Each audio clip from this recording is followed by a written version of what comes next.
Good morning, everybody. Happy holidays coming up here.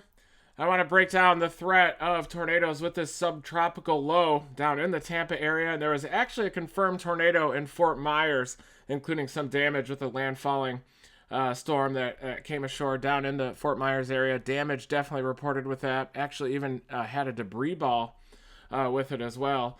So we're going to break down the environment. That tornado watch actually expires at about 10 a.m. So this subtropical low has already come ashore. There is a warm front that extends off to the east of that subtropical low. That warm frontal zone is where the strongest wind shear is located. But so far, really only one storm has been able to be surface-based so far. And that storm did end up producing that tornado watch. So we're going to break down the environment, also break down the radar here. There was a severe thunderstorm warning down in the Bradenton area, but that convection has since weakened a bit. And you can just see these blobs of convection over here. Some stratiform rain, definitely being dominated by warm rain processes out across this area. But you really need to watch these storms on the southeastern periphery of the shield and also back a little bit closer toward the Sarasota area. You can see a little bit of cyclonic curvature with that reflectivity pattern that could suggest a little bit of cyclonic rotation with that storm. And not seeing much in the way right now of mesocyclones. You basically just have this broad convergent area right now just to the southeast. Some pretty big inflow, though. You can definitely see that low-level jet that's getting picked up by radar with some of these bright green colors just above the ground. That shows some of those stronger southerly winds. That would be a low-level jet there. But this is a subtropical low that came ashore. It certainly does have some subtropical or tropical characteristics, but it still is a relatively tilted system. And now we're going to break down the environment that out ahead of this storm as well to assess tornado potential for the rest of the day today. And looking at the long range, I do think that another system is going to traverse the country at around December 28 and 29. It does look like overall the Gulf of Mexico is not going to be cleaned out, that's for sure. So you just have that reservoir of that deeper moisture just sitting down in the Gulf of Mexico, and really all it's going to take is one system to rocket that moisture northward, and then you're going to have another tornado potential, definitely. So I think that this winter is going to be defined by that quite a bit. I think you have a lot of moisture down in the Gulf of Mexico, that reservoir of 70s dew points just sitting down there. You have a cold PDO with a lot of relatively cool water temperatures up in the northeastern Pacific that's related to that La Nina down in the tropical Pacific. Basically, that cold water propagates around the eastern periphery of the Pacific Ocean basin, and that's how you get on these year 2 La Ninas. You get more of a cold PDO pattern, which is more favorable for severe weather. So I think that a lot of the North American teleconnections are related with El Nino and La Nina are more related to this North Pacific arrival of those cold or those warm anomalies, usually a year or two removed from that La Nina or El Nino. So here is the surface map. You can see that subtropical low just sitting there, spinning over the eastern Gulf of Mexico, just west of the Florida Peninsula. And we can look at some of the wind shear profiles and watch how they evolve with time. This is the effect of helicity, basically that low-level wind shear that's available to these storms. And this is earlier, so this is at 13Z. And we can go forward to about 15Z right now, a little bit closer to the present time. And look at that area of 200 plus 0 to 1 kilometer shear that's draped over the central Florida Peninsula. That shifts a little bit north with time. So in the next few hours, that shifts off to the north of the Tampa Bay area along with that warm front. It does appear that there is some surface-based instability along that front. Some breaks in the clouds as well starting to happen off to the south should contribute to that surface-based instability. So it does look like that wind shear, that modest wind shear, holds across the central Florida Peninsula over the next 6 hours, eventually shifting over to the east with time over toward the Palm Beach area out there in the east central Florida Peninsula. So it does look like that wind shear basically holds across the central Florida Peninsula for the next 6 hours. So I would not be surprised if that tornado watch is extended through the day today. At least through the morning. I know that one is about to expire here at about 10 a.m. And we still had a tornado down in the Fort Myers area. You could see some surface-based instability across the southern Florida Peninsula. And right along that interface is where you get the greatest wind shear and the most conducive overlap of that surface-based instability and the low-level wind shear. So basically anywhere across the southern Florida peninsula as that warm front lifted off to the north. And right near Fort Myers, that's where that tornado happened. It was right as that storm came ashore from the relatively warm waters of the eastern Gulf of Mexico. You can certainly see that Cape blob just offshore. Probably a little subtle elevated mix layer, a little dry pocket of air along the southeastern quadrant of that low, helping to contribute to some breaks in the clouds and a little bit greater Cape. And I do think that that's going to continue to butt up against that warm front during the day today. And look at that instability lift a little bit north of the Tampa Bay area. I do think there's going to be some supercells that are going to develop along that warm frontal zone. You can see to the south of the warm front, you have more of these southerly wind directions. See those wind barbs right at the surface? And then to the north of the warm front, you have more due easterly winds, some northeasterly, even further up the Florida peninsula where you have more stable air happening up there. But this shows with these due easterly winds just to the north of that warm front that it should be able to lift north of the Tampa Bay area there. And that's going to bring with it that tornado potential, and it's going to spread across the central Florida peninsula as that surface low comes ashore. It looks like in about 4 hours, so about 17Z, pretty close to about noon to 1 p.m. is when that surface low is going to come ashore in the Tampa Bay area. And then the tornado potential should begin to decrease with time from west to east, from Tampa across the Florida peninsula as that surface low marches across the central Florida peninsula. We'll call it a subtropical low right now. It's probably totally extratropical, and just its location down there in the eastern Gulf of Mexico makes it a bit more of a subtropical low. I did purchase that subscription to Pivotal Weather, so we do have that new, I don't have to run the ads on here, and we can look at some of the special features. Pivotal Weather is what we use to look at the models here. Look at the surface temperatures warming into the 70s to the south of that warm front. This is at 12Z, a little bit earlier. And you can see those temperatures warming up as that warm front lifts off to the north. Looking at the surface dew points, of course, you have 70s over the central and southern Florida peninsula. Stable air well to the north of that warm front, though, where those dew points are into the 50s. You also have low temperatures up here in South Carolina. Pretty cold start to the day.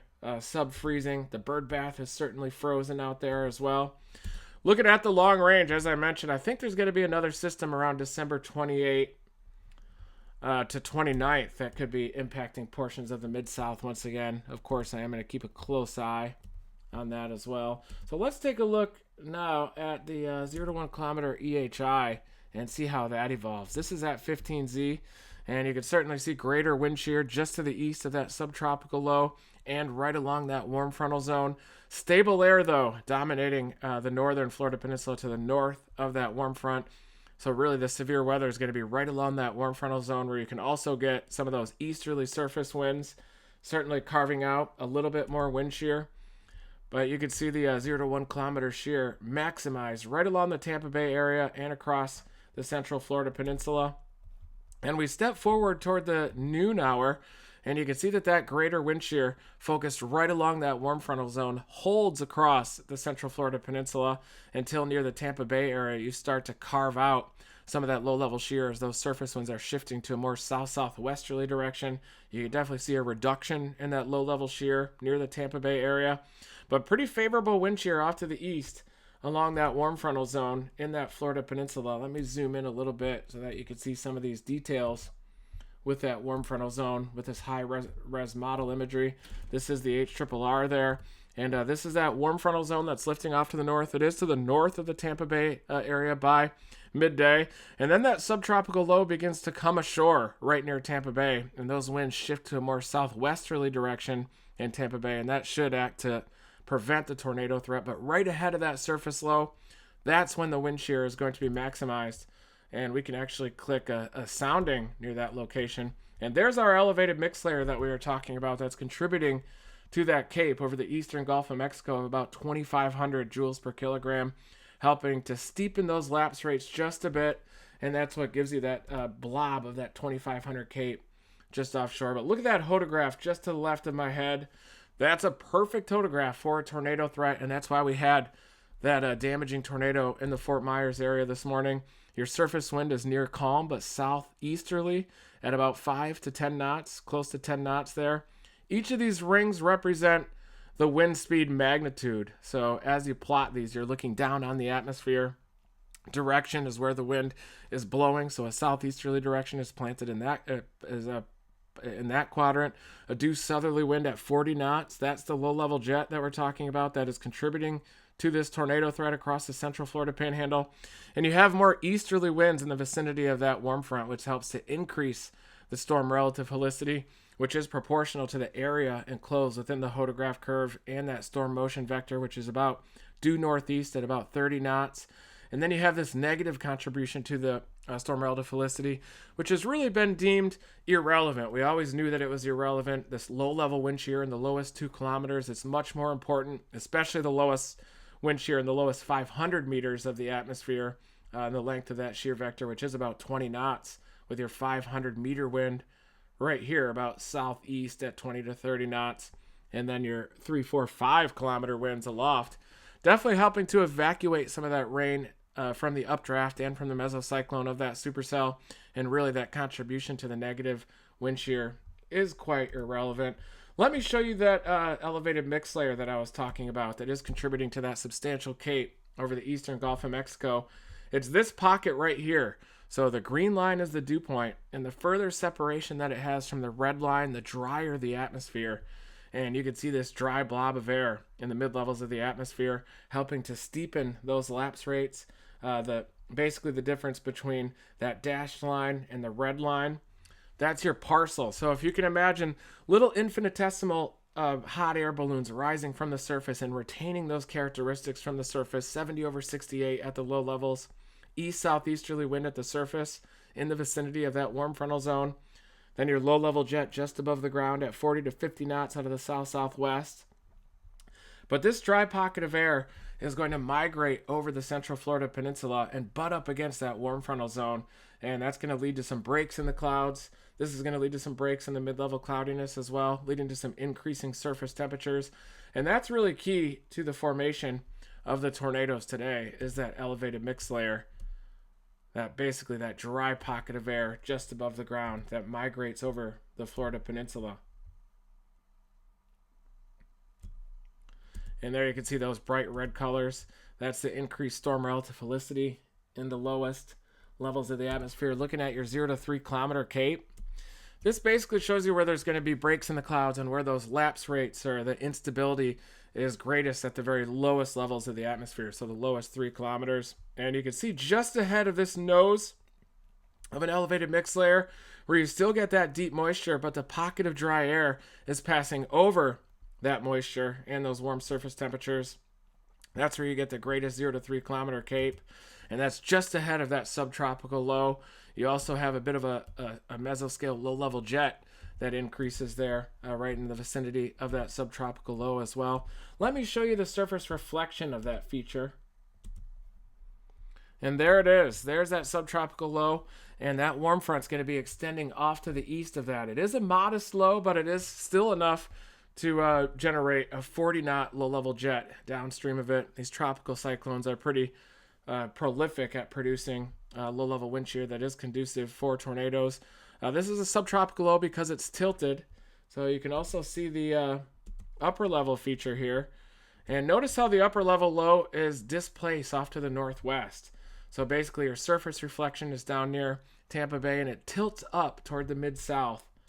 And with that upward tilt, that is why this is a subtropical low rather than a tropical low. There you can see as I zoom out where that cold pocket of air aloft is located. And even at 700 millibars, you can see that cold pocket of air across the mid-south.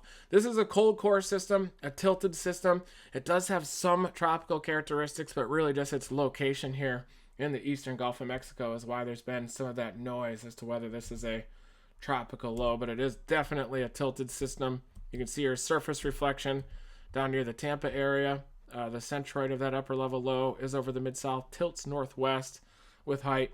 But that tilt also makes the deep layer shear that much more substantial. So you look at 500 and you have this belt of 60-knot winds over the central Florida peninsula off to the southeast, and that's right over top that surface low, right over top where that warm front is also lifting northward through the central Florida peninsula. So that's why this setup is could be a tornado producer. That's why those tornado watches are in effect. And this is at the midday hour. So your tornado threat is not going to disappear until you are just behind that surface low. So once those winds start to shift over to a southwesterly direction, that's when you start to carve out some of that wind shear off to the east of it, where you have that belt of easterlies right along that lifting warm frontal zone. That's where you can also get that favorable wind shear for tornadoes. Looking at the low-level jet, basically the 1 kilometer wind just above the ground. Look at that. Really robust low-level jet just banking right up against that warm frontal zone. Right at the nose of that low-level jet is where, and right where it meets up with the warm frontal zone, that's where you're going to have the greatest speed shear, also the greatest directional shear, and the most favorable storm motion to generate those tornadoes. Just to the east of that, there's your 850 low, closed, relatively closed 850 low. It's not wrapping that low-level jet around the north side, but you really don't need to with those wind shear profiles, because you have plenty of directional shear between 1 kilometer and the mid-levels of the atmosphere. So that is the biggest concern there as that zone progresses across the central Florida peninsula. And watch this area just ahead of that surface low. That's where the prime tornado production is likely going to happen, in that central Florida peninsula there, just to the northeast of Tampa. As that subtropical low lifts off to the northeast through the central Florida peninsula, lifts that warm frontal zone into central Florida as well. Now this is about 1 to 2 p.m. This is at 19Z now. So this is about 1 p.m. into the early afternoon. That tornado threat pretty close to the Palm Beach area, maybe just a little bit north of Palm Beach near Jupiter, Florida as well. The east central Florida coastline is going to be at risk there by 19Z. And this is at 20Z, 2 p.m. Still that tornado threat holding there across the east central Florida peninsula. You can see this strong storm relative shear here starting to develop across eastern Georgia and southeastern South Carolina. There's no instability up there. So even though you do see that substantial wind shear across eastern Georgia, notice how there's no instability. The only instability is just ahead of that surface low down near the warm front, east central Florida down here. Looking at a forecast photograph across east central Florida. The photographs get less favorable with time, the wind shear.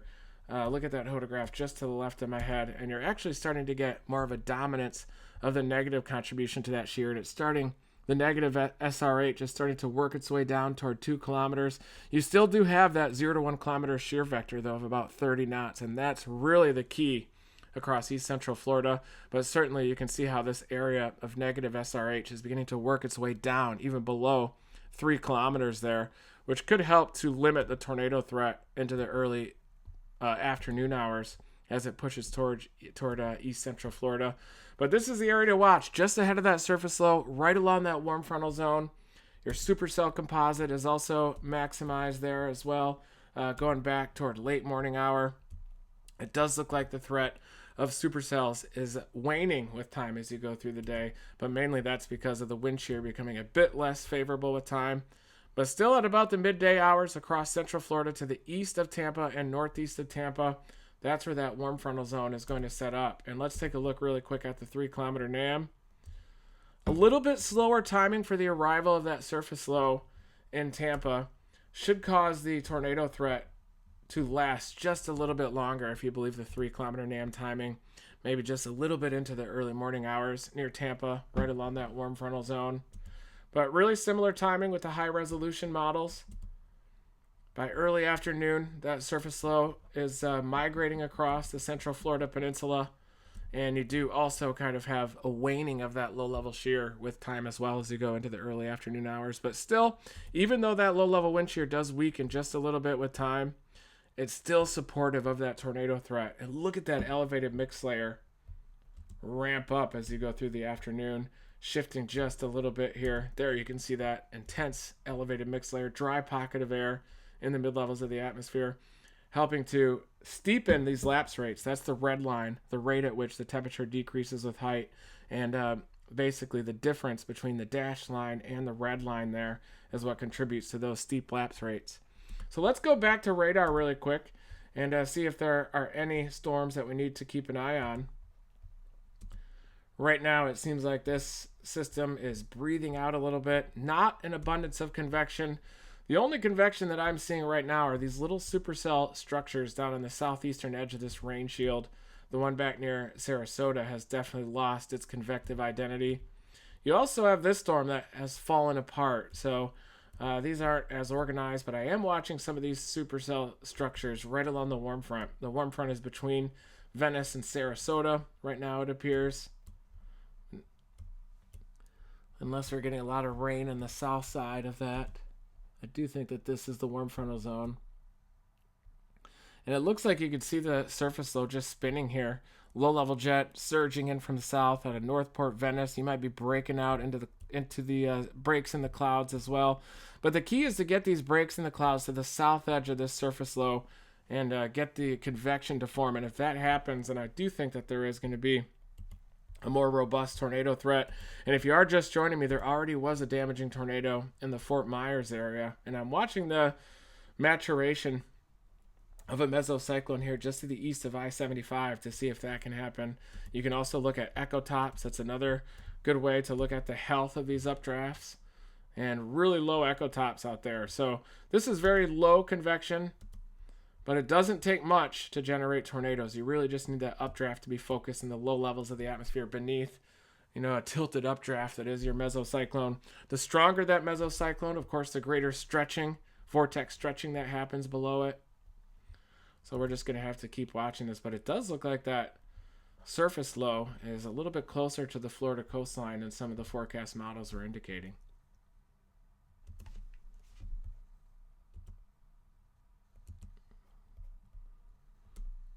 So there you can see the surface low offshore as of 14Z. So that would have been 8 a.m. Let's look at 15Z here. 12Z is 7 a.m. Eastern time. 14Z is 9 a.m. Eastern time. So we can look at 14Z. And it does have that surface low just offshore. There you can see the 3-kilometer NAM. Let me shift back on over. That's the 3-kilometer NAM positioning of that low. It does look like the 3-kilometer NAM is a bit slower. We can then look at the HRRR model. And the HRRR model is a little bit further east of that surface low. It does look like the timing of the HRRR is more accurate when you do compare the positioning of that surface low relative to radar. And there you can see it on the HRRR. So it does look like the HRRR has the best handle on the location of that surface low. Maybe a little bit too far north. I would say just a little bit south of that, but that is really close. Certainly does seem like the HRRR has the best handle on the timing of that surface low. I'm not so sure it's going to meander north to Tampa. There's a lot of stratiform rain and some low convection in the vicinity just ahead of that low and near the warm front that could prevent its lifting up too much further north than this. But there is that persistent low-level jet that is just hammering that warm frontal zone, just trying to push it northward. Notice how the surface low does deepen a bit as we go through the day. And then it looks like the greatest wind shear pushes offshore of the east central Florida peninsula by the early afternoon hours. This is that low-level jet. And there's no friction over the ocean, which is why those surface winds ramp up so much. And then you can see over the Florida peninsula, that's the role of surface friction. So it weakens those surface winds beneath a uniform low-level jet. And that's why you get the more favorable photographs over the land versus the ocean. And that's also why a lot of times you see those landfalling supercell storms finally start to produce. Once they make landfall, they start to experience that low-level wind shear, that favorable low-level shear. So there you can see the low-level jet axis.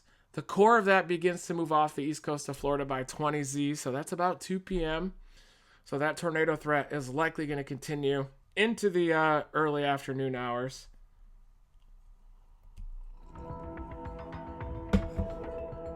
Let's take a look and see if the tornado watch is going to be extended. I do believe it is.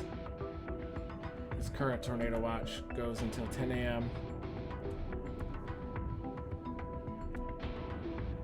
Yeah, 10 a.m. Eastern. So in the next hour, I do expect a new tornado watch to be issued. Here is that tornado watch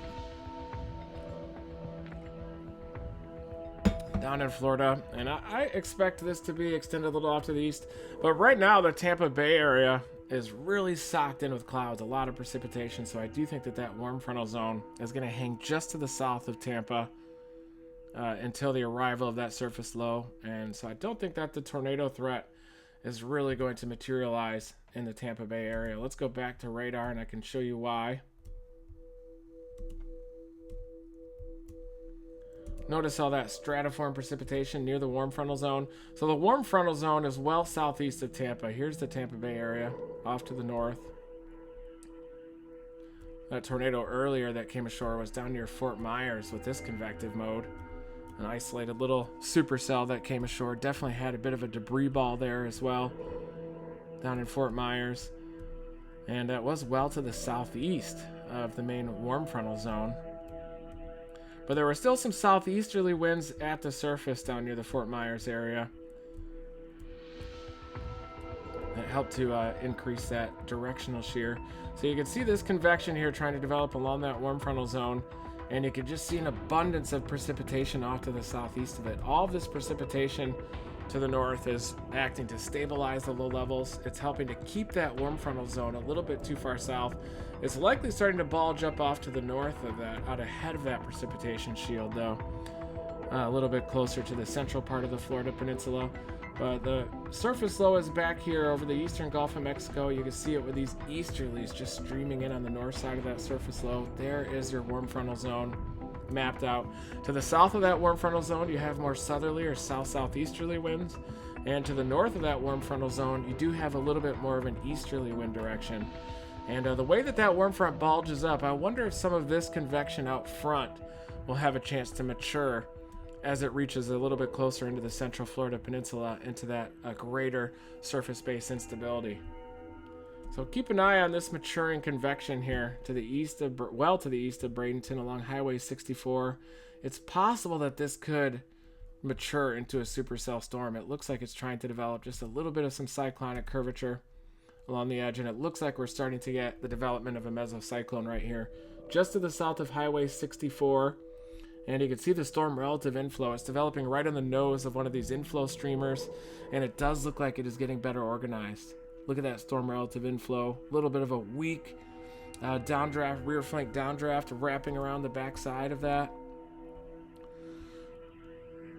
Looks like your main mesocyclone is a little closer to that, and maybe some more convection starting to develop off to the south. There's your main mesocyclone with that convective core. And I wouldn't be surprised if you do get a mesocyclone maturing down here, and then that convection will intensify as it lifts off to the north, kind of cycling northward. But this is the area that I'm watching, because just off to the east of that, it does look like there is some greater surface-based instability east of this cluster across the central Florida Peninsula.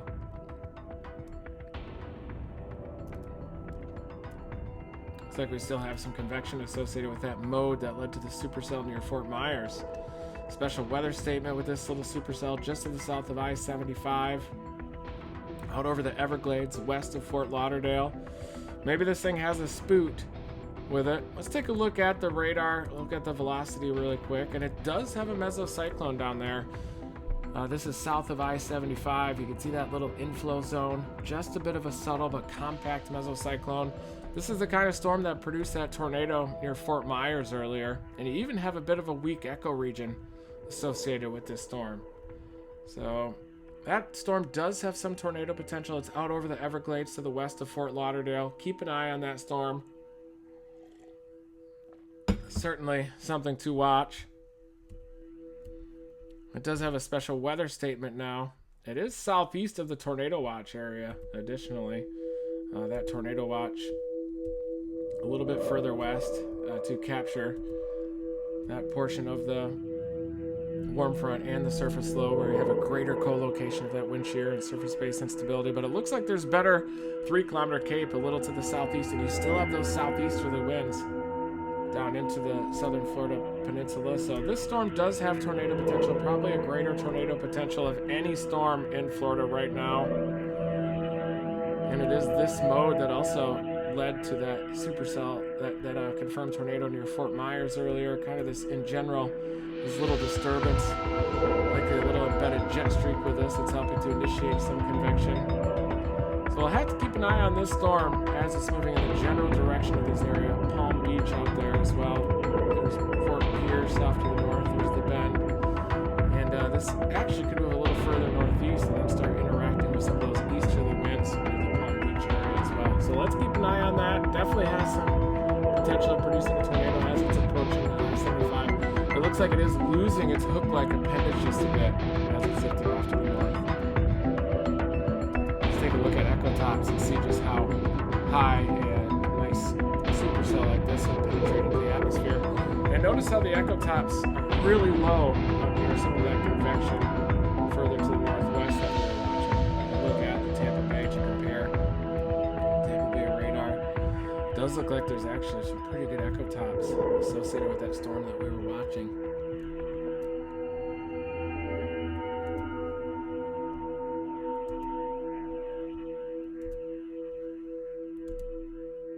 No, it's way northeast. So yeah, there's nothing. This is all just low top convection right ahead of that surface low. So I don't think that there's too much tornado potential with this mode. See how those echo tops are just...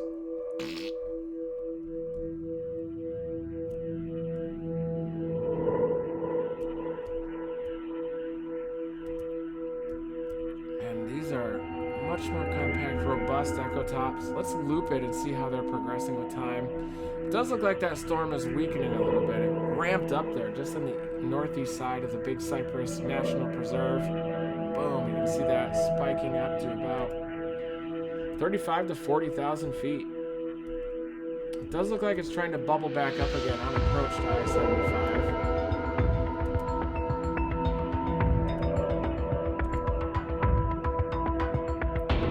Trying to cycle. And they try to develop another hook-like appendage here with one of these. It looks like a conglomeration of two little supercells. There's your new mesocyclone forming off to the east. It's right underneath that bubble up with the echo tops. That'll certainly be a storm to watch as it heads toward I-75. I bet it has a nice walkout on it, probably a nice crisp updraft base as well. So if you were monitoring this storm from I-75 looking off to the southwest, that's what you'd see. Updraft base and definitely a well-defined low with it. And you can see that hook-like appendage trying to develop. That's the old mesocyclone, and it might be trying to develop a new one. Oh, it's still dominant meso. It looks like it is trying to tighten up there on the backside. Right at the tip. Right at the tip of that convection in the rain. Probably a highly tilted supercell. Definitely an open updraft base on the southwestern side of that reflectivity pattern as it's approaching I-75. Let's take a look really quick at the atmosphere again that is out ahead of this storm.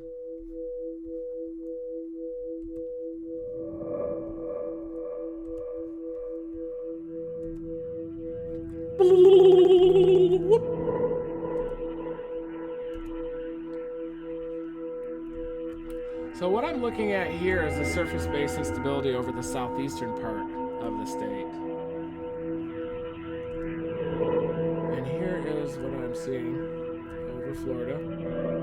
It looks to me like the wind shear is not very conducive for tornadoes out ahead of that storm in southeastern Florida. There is pretty good speed shear, certainly, but the directional shear is a bit more lacking. Down in the southeastern part of Florida, notice how these winds are more due southerly, and you really need that warm frontal zone near the lake, Okeechobee, and a little closer to the surface. So it does look like some more favorable instability is about to come on shore here to the south of Tampa. But notice how Tampa has those northeasterly winds at the surface now. That's going to keep Tampa into the stable side of things as this comes ashore. It's really trying to butt off to the north, but there's just low top convection out ahead of this.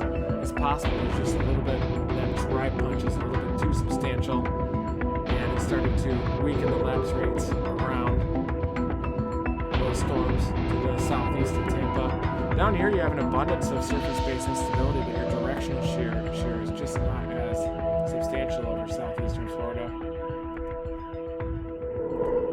Notice how you're talking about 100 to 125 effective storm relative helicity, and all of that is due to speed shear over southeastern Florida. You can look at your bulk shear in the lowest kilometer, And you can see that you still have 20 to 30 knots of speed shear over southeastern Florida.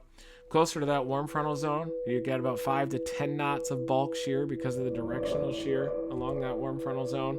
That's why you have that bullseye. But if you're not going to have a surface-based storm, then you're just simply not going to get a tornado. Here you do have a surface-based storm with that 0 to 1 kilometer bulk shear of about 20 to 30 knots. That is marginally supportive of tornadoes, especially with these small, compact storms like this. So as it's approaching Interstate 75, I wouldn't be surprised to see this get a tornado warning. It does have this little area in yellow there of storm relative inflow. It looks like that circulation is not strong enough yet to justify a tornado warning. But we'll just have to keep an eye on it.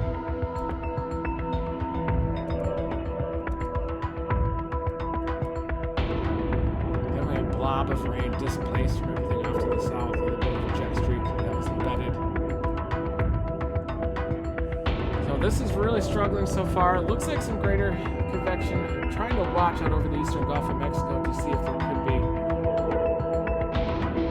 some more robust convection that develops offshore. Right now, let's take a look at the real surface map, real observations, and see what kind of breaks in the clouds we have down there in Florida. Not much of the map breaks. No surface but you see a lot of cloudiness, especially Tampa. You're in the low 60s in Tampa, with a northerly component to your wind. So you're looking at an east-northeasterly wind there. Low to mid 60s in Tampa, so I think you're going to stay in the stable air throughout the duration of this event. And that's why that tornado watch is just to the southeast of Tampa.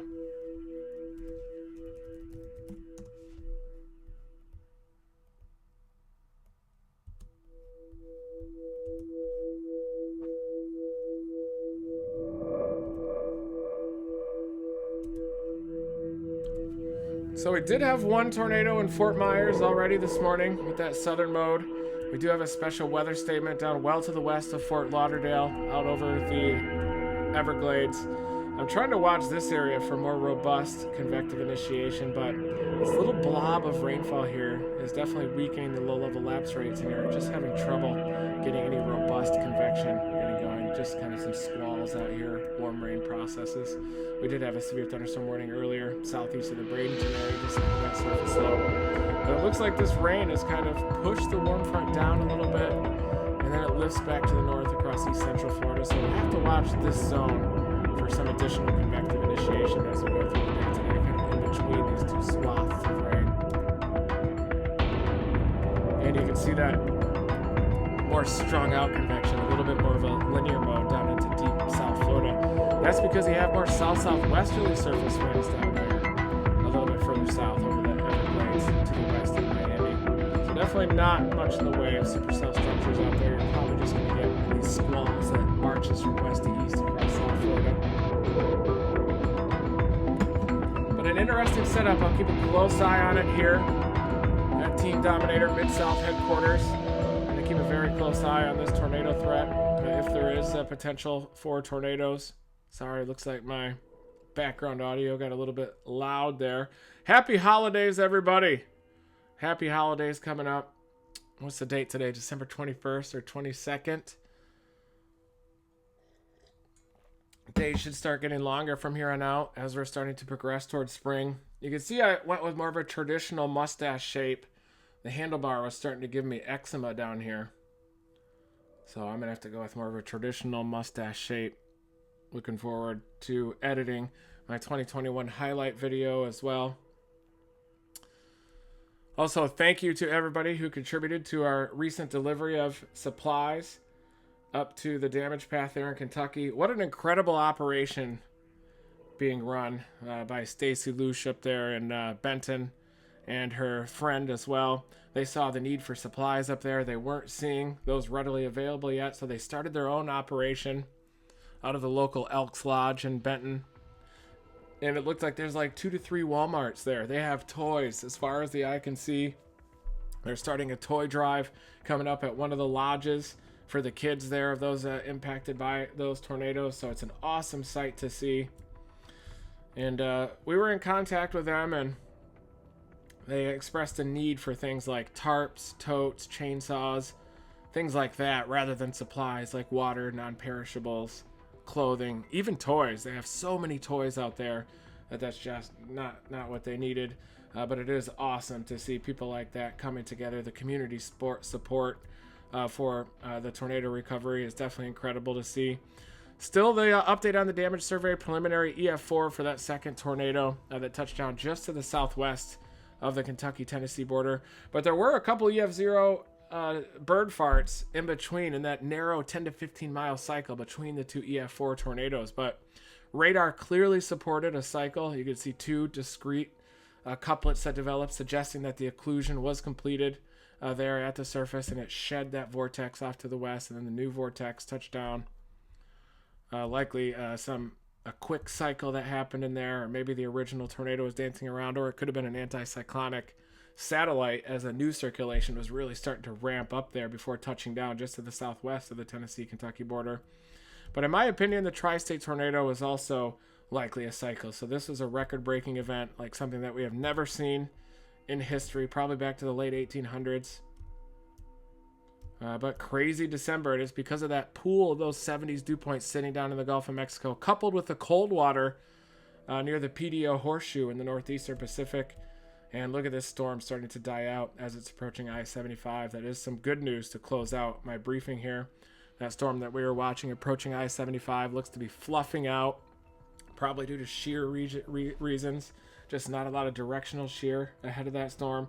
But I'm going to be keeping an eye on this through the day today. I'm waiting to see if a new tornado watch is going to be issued at 10 a.m. I do think it's going to be just to capture the potential of an isolated tornado or two across the central Florida peninsula. But I think it's going to remain southeast and to the east of Tampa. That should maintain those stable low levels because of all the precipitation that's preventing the more rapid advancement, northward advancement of that front. So thank you everybody for tuning in to my weather reports. Never stop chasing. Happy holidays.